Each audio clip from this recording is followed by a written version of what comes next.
How you doing? This is Tim with the Gutter Growth Podcast. I got Julie. Julie, you're gonna kill me. How do I pronounce your last name? Svedberg. I didn't want to get It's it wrong. Swedish. It means Swedish mountain. Yep. Good deal. So so Julie is in the roofing industry, and you do consulting for roofers. Julie, for those that don't know you, can you tell us a little bit about yourself? Yeah, absolutely. So I actually started out as a personal trainer about probably around 12 years ago. And from that, learned the personal development, got into business coaching from personal training, learned I was really good at educating people, really good at coaching. And from there, I started my online business. I moved into life coaching. From life coaching, I moved into business coaching, started helping entrepreneurs build their business, hire teams, hire sales. And from that, one of my most successful clients was actually a roofer.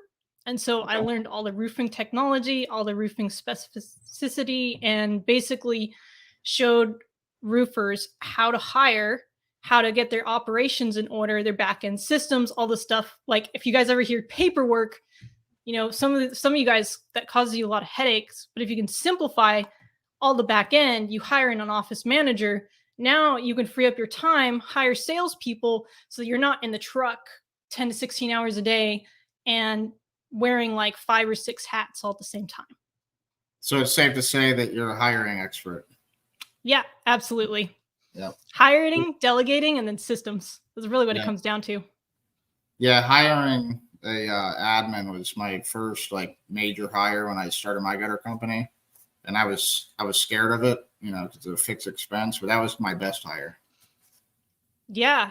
So how did you go? Well, because here's something that I run into a lot is a lot of these roofers, contractors, they're afraid or they're concerned about hiring. It's like, because of the fixed expense. How did you overcome that for your company? It took like a month, and I started realizing that just the 3-4 phone calls a week that I was missing paid for it, because there was things that I wasn't getting to. And so it quickly paid for itself. And we don't really realize that we're missing everything, or we kind of dismiss it. It's not a big of a deal. Like, when you're busy and you're just, because you're like, hey, I'm busy, I'm good. But when you get someone in place, it just seems to, now you're not missing those phone calls. You're picking up those extra jobs, and you're more organized. So that was huge. Yeah. Think, what's the best way to hire admin? How would you go about it? So one of the things that a lot of people skip is their company core values, their non-negotiables for this new hire, their expectations for this new hire, what role they want them to perform in their company. There's a difference between a personal secretary, someone that cleans your home, and an office manager. I'm just going to be completely clear. Those are different roles. So you think people mix them up a lot? Yes, they do. They mix up secretary with office manager with personal assistant. That's interesting. Can you define the differences?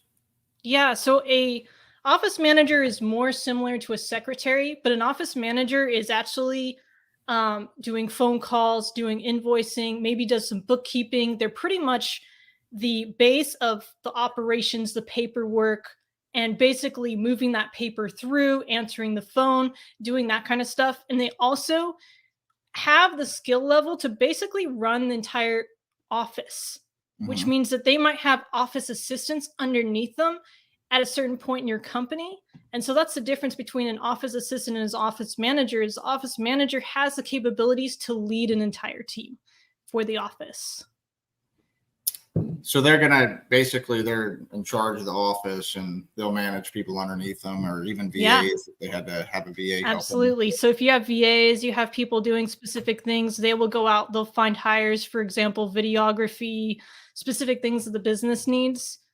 And then personal assistant, it's a completely different category. Well, you go secretary. You see this a lot with lawyers. A secretary will actually travel with a lawyer. And they basically have super knowledge, all paperwork, legalities, forms, and they're like a glorified, like high-level personal assistant for a lawyer. So they have like that kind of terminology, and they might be traveling, they might be flying, they might be moving around. You see this a lot with lawyers' offices. They'll have a secretary at the front desk. Right. And so that's a little bit different position. And then you have the personal assistant, and this is someone that might take care of your personal phone. They might go pick up lunch for you. They might ride along in your truck. They might do odd jobs. And you probably don't want to hire a personal assistant for an office manager position because you Hmm. don't want to pay an office manager the pay rate of a personal assistant. It's different. Are they more expensive? So, a personal assistant, you can get someone that is starting out in their career because how much skill does it take to answer your phone, to go order food, to do those kind of things, right? Right. Yeah, not much. Not too much. You're just basically helping whoever it is. Like, for example, you don't need to know a ton of roofing to help a roofer get the paperwork up on the roof or get the camera up on the roof, or kind of like the gopher, the odd job, the person that kind of is there to help the business owner facilitate running whatever he's doing in the moment. Hmm. So do you kind of feel like when people are running ads or like that message is mixed up? Absolutely. I've seen like people saying, "Hey, I need someone to help me with the office. This much per hour." That is, it's like you're not going to get something high level with that kind of pitch. You're going to get someone that's like, "Hey, I've done QuickBooks at my previous job." You just you're leaving up you're you're leaving it up to thin air. So anyone who's done QuickBooks who think they can help in an office is going to apply for your position. Yeah. Yeah, no, I've noticed that with a lot of people. It's like even one of my members in the mastermind the other day, like he was hiring, and it's like, I'm not getting anyone. I'm like, well, let's change up your ad, and so we made it to where it shows, then it was an installer position that he was looking for, but it shows like what's in it for the installer, like why would they actually want to work here, and not just like, can you do this. And once he changed it up, he got a hold of me like a week later, and he's got an experienced guy with 10 years experience, and he's getting ready to come on board.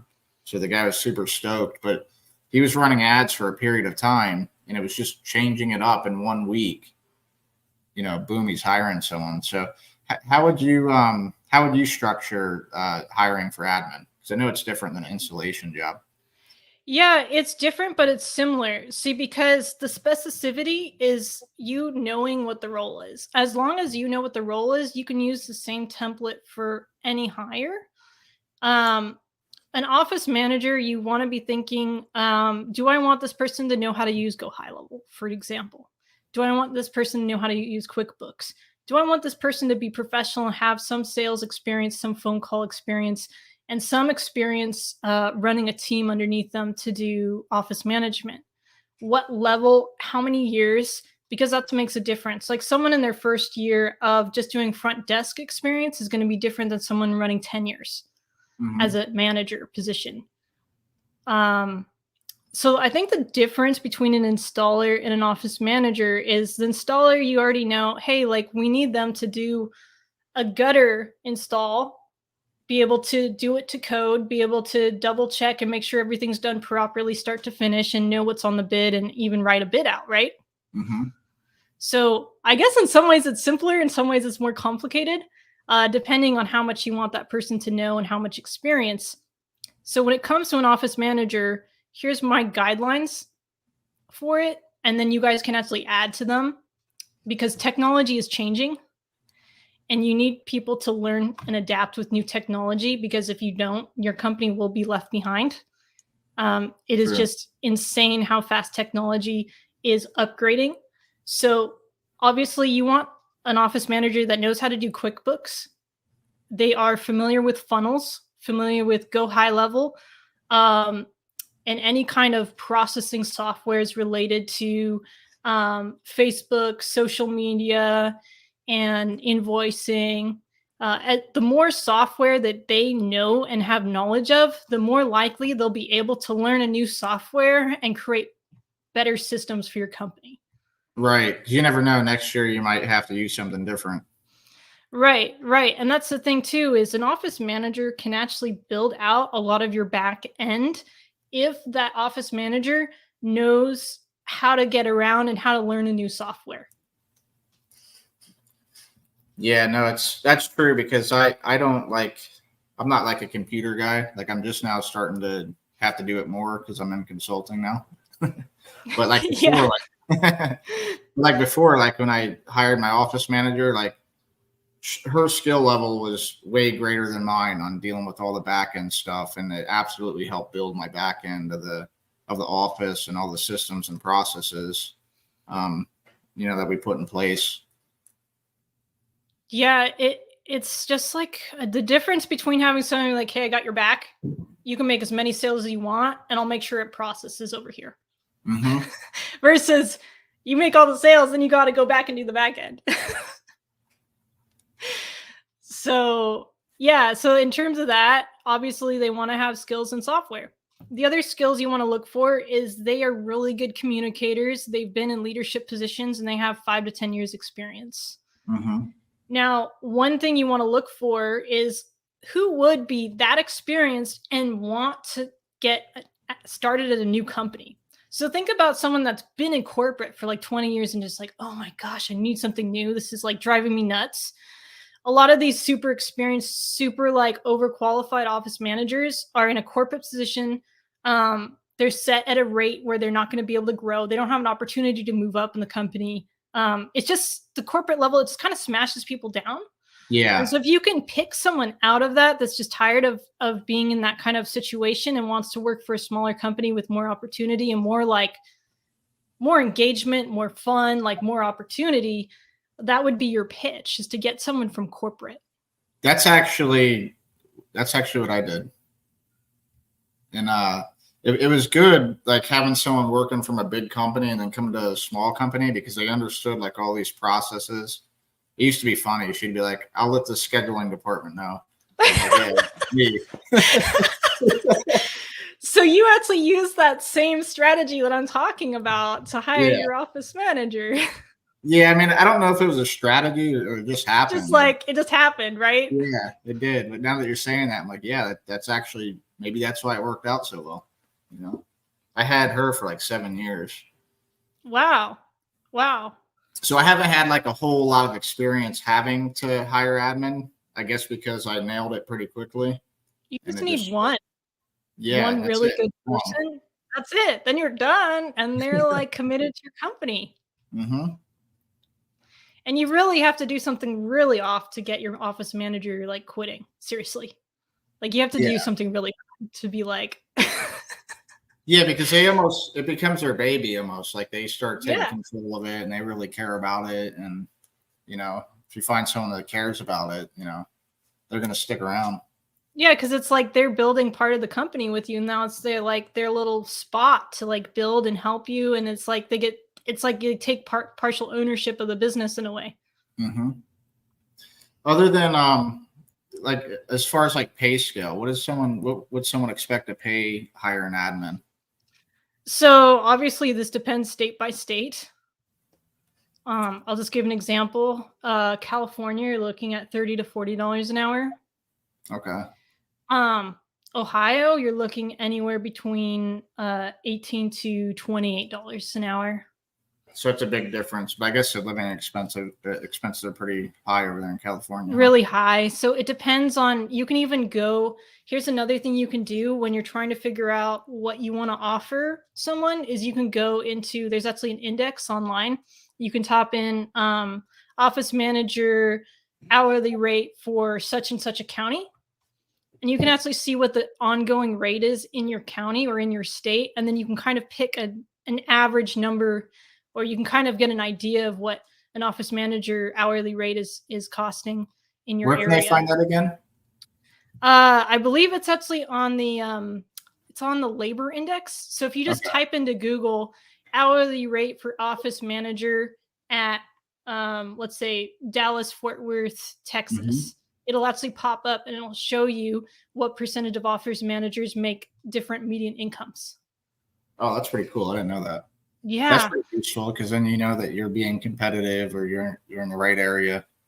Yeah, because $15 may or may not be competitive depending on what level you're trying to hire for, right? And the last thing you want to do is do a lowball number and be like, man, it didn't work. No one came. Well, you might have wanted to do your research beforehand on your state. Yeah. So, what do you feel like? Are they looking for benefits? I think you should have a plan for your company to have benefits. I really do. Because if you can do that for your roofing or gutter company, you will stand out way you'll be like 100. Like if you had little bars on a graph, you'd be 100 points above other companies. So just having that really sets you apart. Yes, it does. Yeah. It does. Because then you look at a contractor, he's got kiddos, he's got a wife, and they all have to pay medical insurance. And let's say she's on the way with another baby, right? The insurance, and this is just because my brothers have kids, but the insurance costs for a new baby for prenatal care and all that, it's like really, really, it's actually a lot. It's a lot of money. So I've seen really good foremen leave a company to work for the county because they had a child on the way and they needed the benefits. Yeah. So what you can do to kind of negate that is to either offer a commission or a kickback of some kind the longer they work at your company, and honestly get together and start working on a plan to create some kind of benefit system for your company.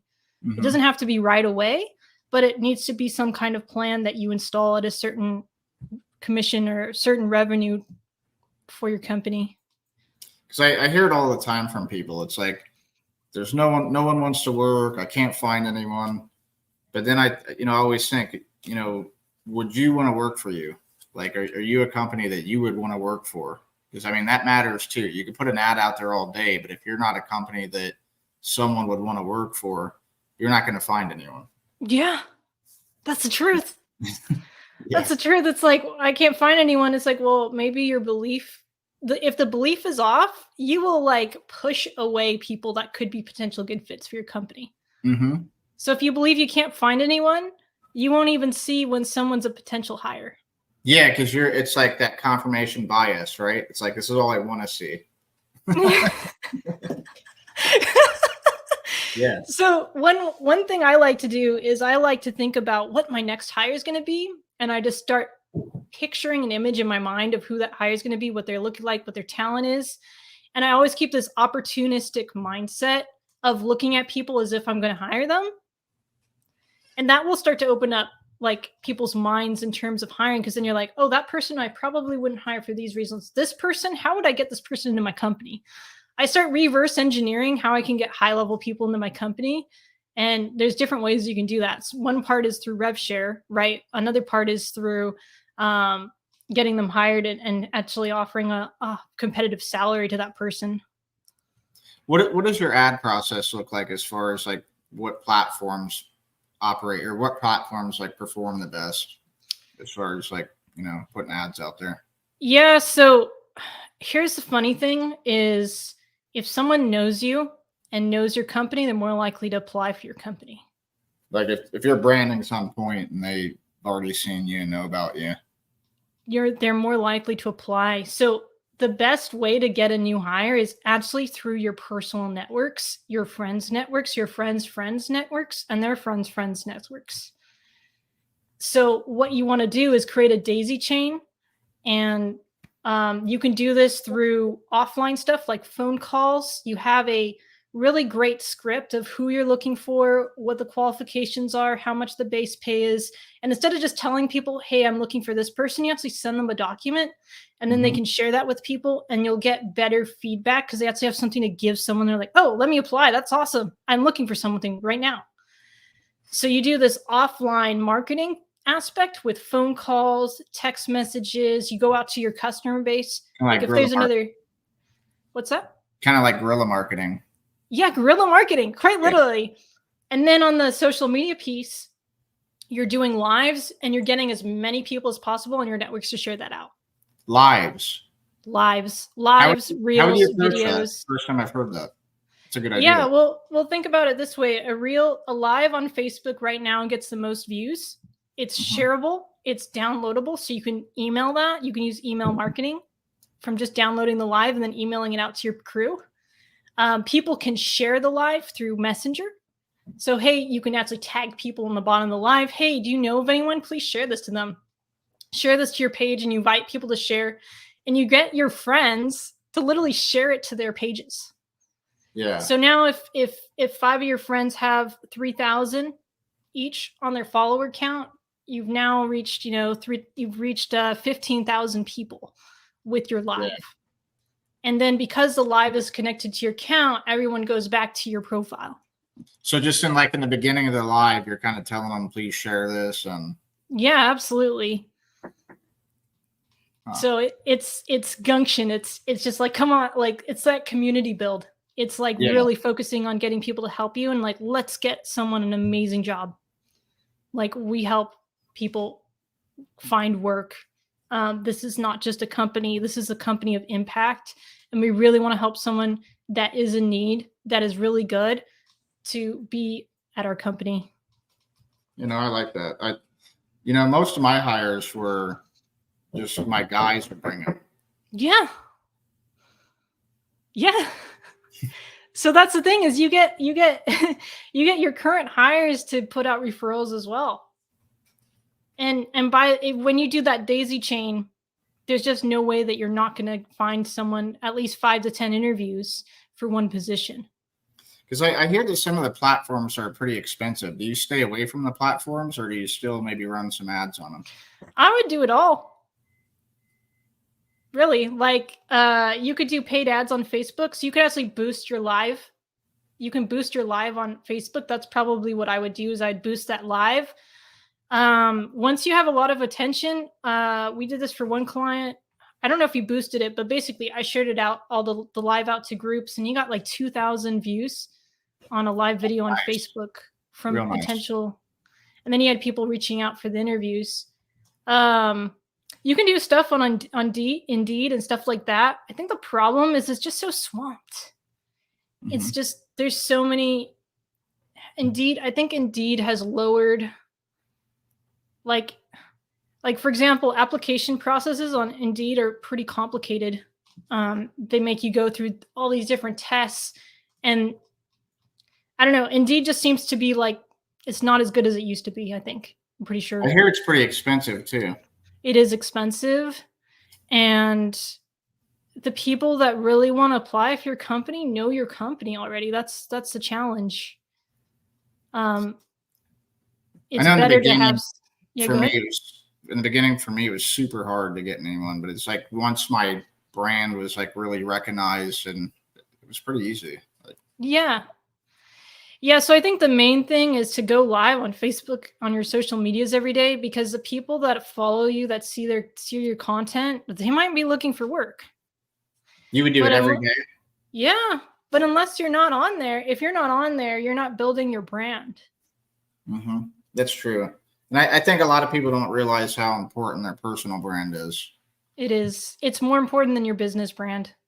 You think it's more important, correct? Yeah, because your personal brand can build multiple businesses. It's true. And what I've been noticing is, Grant Cardone, do you think of his face first or of his branding first? I guess his branding. But you'll notice that, like, Grant Cardone, his face is. Oh, you mean? Do I? No, him personally. Yeah. Yeah. So he runs like Cardone Ventures and all this stuff, but what you'll actually see first is his face. Mm-hmm. So what he's actually doing is he's running a personal brand as the face of the business, and then the brand and the logos and all that are secondary. You'll also see this with Alex Hormozi. You don't think of his investment portfolio or the other stuff or school. You think of like his face. Yeah. I love Alex. Dude, Alex is awesome. Yeah. So I think like branding, imagery, logos is amazing, but people want to see people, and people do business with people. What do you think is the best way to build your personal brand locally? Because obviously, like, service-based business, it's going to be more important in your own community than just grabbing people off Facebook from everywhere. Yeah, well, obviously Facebook has its limitations, and I don't think you should ever use Facebook as your one-stop solution. In terms of personal brand and building that in person, Obviously, business cards only go so far because someone will pick up your business card, they'll look at it, they'll put it away. If you want a business card to be seen, put your face on the business card. Then they'll at least have some kind of relationship with the card. Yeah, I mean, I noticed that like real estate people do that, but you never really see that on a home service business. Because they haven't been taught how to do that. I mean, it's not well known. I guess real estate agents are more about building their personal brand. Yeah, it is a personal brand in a huge way. So another thing is you never want to give someone your business card. You always want to say, hey, let's take a picture together and then send it to their number. Now they have your business card and you got your number. Now you actually have a lead or a way to contact them.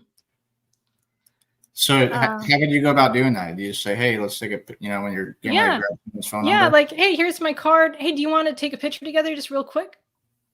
So you remember who I am and vice versa? Yeah. And just send it to them. Yeah. I like that idea. Yeah. Another thing that people don't realize is gift cards. How many people go to coffee shops and like coffee? A lot. Everybody. Are you going to remember someone that gives you a $5 gift card or someone that just gives you a business card? How do you go about giving out the gift cards? Like, what's the strategy? You just basically, if you go to Starbucks or whatever coffee shop, it could be a local coffee shop, like a local one that's not Starbucks. You get like these gift cards. You put like a couple dollars or $5 or whatever it is on them. And then when you are out and you get someone that's semi-hot or has a couple commercial buildings or, you meet these people, right? You'll give the gift card alongside the business card. It's like, hey, do you like coffee? Yeah, this is a gift for you. And here's the business card. So getting into that, I mean, you also specialize in like getting commercial contracts. Can you talk a little about that? Oh, absolutely. Yeah. So commercial contracts, think about it this way. Would you rather knock 100 doors and get one job? Or would you rather knock 100 doors and get 40 jobs from that one knock? So true. That's the difference between residential and commercial. It really is. So when you want to get like a commercial roof job or a commercial gutter job, or, you want to be thinking about property managers and building relationships with those people. And ultimately, the reason why so many fail at trying to figure out how to start these relationships is because they're thinking like a gutter person or a roofer or a contractor, and they're not thinking like a property manager. Yeah. One of my best clients was a property manager. Yeah. Managed like 80-something properties, all apartment complexes. So every time he needed something, it was like a whole apartment complex that needed done. So what do you think was his major concern that you solved for him, other than just putting gutters on the roof?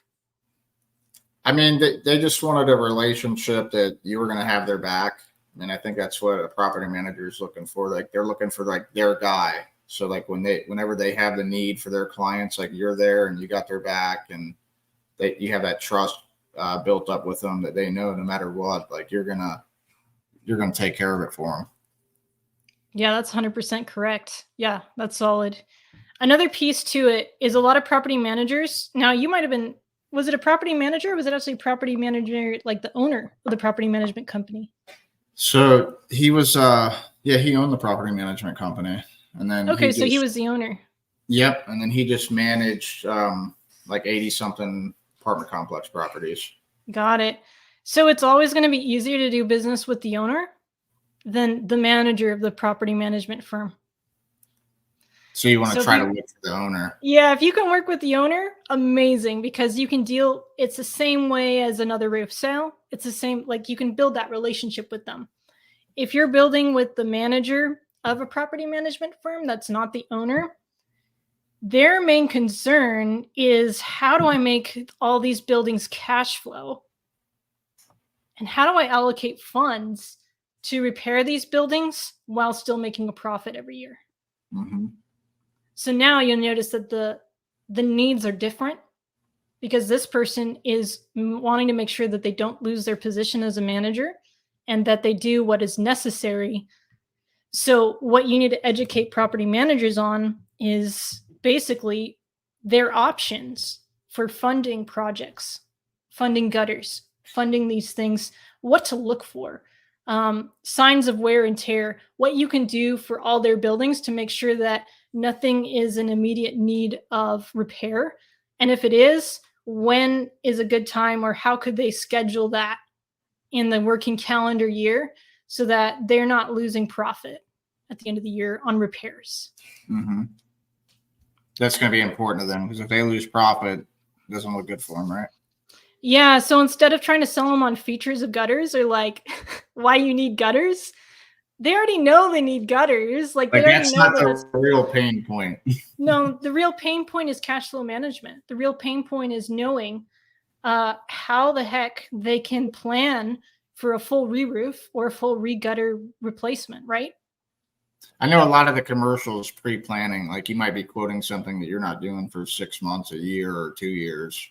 Like I had several jobs that literally took 3 years to get approved.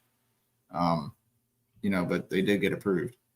Yeah, so that is the commercial. That's working with commercial managers. Is you're building like relationships, and you're keeping track of those relationships, because they might have a 3 or 4 story building that will get a repair done 3 years from now, but you are going to be the one to be called if you actually create a contract with that company and you build that relationship. They're just going to go with you, but you have to be patient. It's not like residential where it's just like knock a door, get a job. There's a little bit of delay on the gratification. What's the best way to find these property managers? So there's actually property management firms online. You can actually, I don't know if you guys realize this, but you can actually look up a property and see what property management firm it's owned under. And most buildings will actually tell you where you can find the property management firm. Then you can click on there and you can actually contact them, and they usually will have their portfolio. So you'd start off by like looking up proper commercial properties. Yep, you could look up commercial properties. You could also do a localized search where you search for property management firms at your zip code. Now, do you tend to like to hire people to, for this role to just strictly go after? Yes. Yeah. It's someone that can handle people that have more of an office mindset rather than a hammer nail, let's put this together mindset. You need someone that has more tact. And can kind of think like them or project or step into their shoes to really help them solve problems that like really don't come up for most contractors. How do you attract that type of salesman? Like, what are they going to look for, like in pay, or, because these aren't closing fast. So it's not like they're probably not going to make money like the first week that they're with you. I would probably do some kind of base pay and commission. And also maybe give them a couple more roles in your company to fulfill. That would be my suggestion, because you're looking at 3 to 4 months run up. One thing you could do is you could get someone that obviously can sell for your company, that can sell gutters and has that experience, and then have them run the commercial gutter division of your company and build those relationships on an hourly rate. And then the other part would be that would be my suggestion, is to get someone you already know can do sales. Mm-hmm. And then just make sure that they start learning the commercial like management firms and how they think, and like starting to getting them into that mindset. Because it does take some time. A lot of these gutter guys don't even realize how much money is actually in commercial. Like, so many times they'll have commercial box gutter up there and it's starting to rust out, and the gutter guy will just talk them into taking it down and then putting up regular case style gutter up there. And they're not like, just because that's what they have. And so they end up taking a job that's worth, 40, 50, 60 grand. And they're literally doing it for $3,000-$4,000. They're like putting all that money on the table, but they're also not realizing that commercial has more like building codes, and there's a reason why they had that size gutter up there. It was probably code. And so Yeah. what I always did is I always would not do that, because you're just talking yourself out of profit, and you're actually not doing them any justice because you're putting it back out of code. Yeah. And, so if you get into that commercial, you could have one job that's 40, 50 grand, even more, versus having to fill up 10 or 20 jobs to get the same amount of revenue.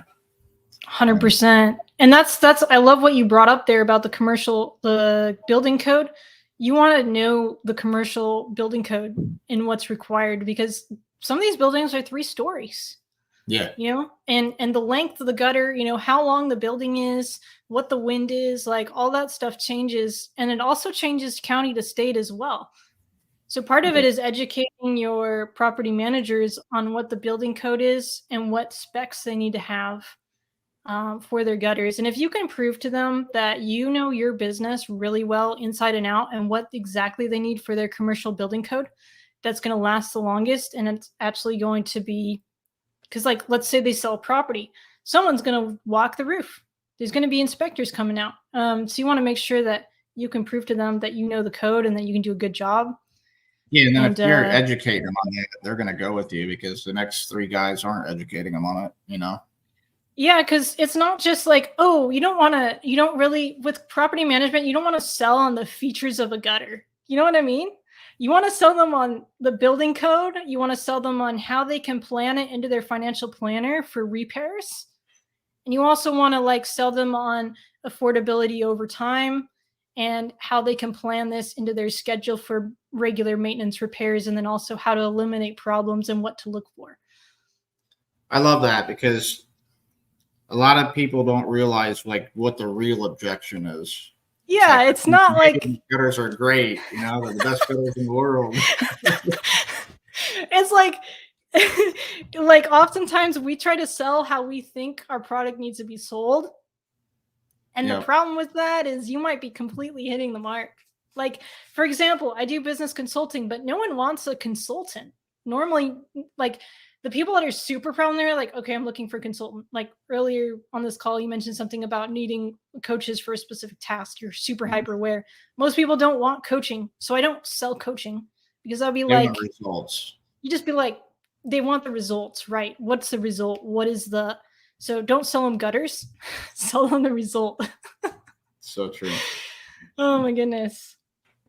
One note I had on your in-person brand, and I mean, how many people go to church, right? How many people go to the e-commerce? How many people go to local events, local business events, hiring events, community events? There's actually hiring and like, what do you call it? Hiring and job fairs and stuff like that. You guys could actually put a booth out there.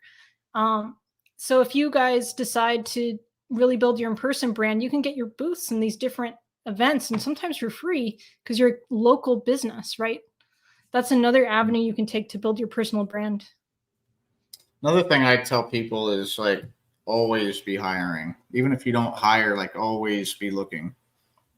Because like a lot of times I feel like someone will wait until they lose their key player, and now they're putting ads out there, and now it's, now you're 2 months away. That's feast or famine, man. That is feast or famine. It's the same thing with sales. Like, oh, we didn't put anything into this because we're making money. Well, now we're not making money. Now it's the same thing. Mm-hmm. Also, when you think about it, would you rather work for someone that's going to hire and is hiring for multiple people? Or would you want to work for a company that just put an ad out just for one position, That's interesting. So you think that if you're running multiple positions, that just gives you more credibility? I think so. Obviously, you don't want to make it seem like all your guys got fired, right? Yeah. But if you're hiring for multiple new departments and new divisions, you're going to snatch people that like opportunity and like being part of something bigger, that like, oh yeah, they're growing. This means I have an opportunity for advancement in this company if they're actually looking for more divisions to put on. If there's like one major tip that you think that is the most important thing for hiring, what would be that like one gold nugget that you would give someone? get out of your own way, like get out of your head. The stories you tell yourself about old hires and what's happened in the past is keeping you from hiring. I love So if you can, like imagine your past in a box, all the bad stuff that happened, and just hit the delete button. Because they're And jumping operate the new experiences off of the old experiences. You are tainting it. You are tainting it and you don't even realize it. So hit the delete button and operate as if you've never had that happen in your entire life and you're starting brand new. And you're so excited because you don't know what's going to happen next and you know it's going to be good. Mm-hmm. I like that. Yeah. And then once you have that, like any of the strategies we talked about today will absolutely work for you. And it's not when, it's until it works. Mm-hmm. Julie, there's a lot of gutter guys that like they're doing gutters, but they kind of dabble in the roofing or they're wanting to get into roofing. If they wanted to learn more about roofing and maybe needed some business coaching, how would they go about reaching you? Yeah, they can reach me through my personal profile, Julie Svedberg. It's on my Facebook account. They can also shoot me a message at julie@superhumaninfinity.com. And then they can also, they can also reach me on my website as well. I have a website. And then follow you too. I always watch your reels. You always have tons of good tips on there. Thank you. I appreciate that, Tim. You too, man. I love all your stuff you put out there. Yeah. So good deal, Julie. It was great having you on here. I appreciate you coming on, and that was very, very valuable. I learned a couple things today, so I appreciate it. Awesome. So I appreciate you too, Tim. It's amazing to be here today with y'all. Good deal, Julie.